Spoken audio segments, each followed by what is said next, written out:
મારા ભજીયા ખવડાવવા પડ્યા. આજે આપણો સુખનો સૂરજ ઉગી ગયો હે. 15-20 દિવસે હેરાન થતો તો આજ સુખનો સૂરજ ઉગ્યો હે. હું ને મોટભાઈ બે જાવી ફોન લેવા માટે. ખાણે ભેગો લઈ આવ્યો અત્યારે એટલે હું જાવી ની 3 જણા આવે એકલાથી ઉપડે નહીં ને એટલે બહુ જ મજા લે ઉસમે.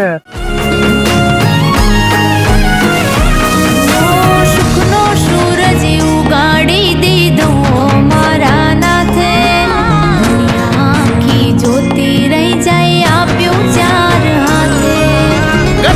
નથી દીધું વાલે જમને કોઈ વાતે. ફાઇનલી દોસ્તો આપણે નવા ફોન માંથી ક્લિપ ઉતારવાનો ચાલુ કરી દીધું છે. નવો ફોન બાય કરી લીધો એમાંથી, બરોબર છે. તો સબસ્ક્રાઇબર નો રિઝલ્ટ નો કોમેન્ટ કરજો જરી કેવું શું છે રિઝલ્ટ આવે છે. આપણે જૂના ફોન નું નામ બે ની ક્લિપ ભેગી નાખવાની છે એટલે જોઈન કેજો કેનું રિઝલ્ટ સારું આવે, બરોબર. બે છે ને પાર્ટી લેવા પૂગી ગયા અને કે પાર્ટી તો આપો.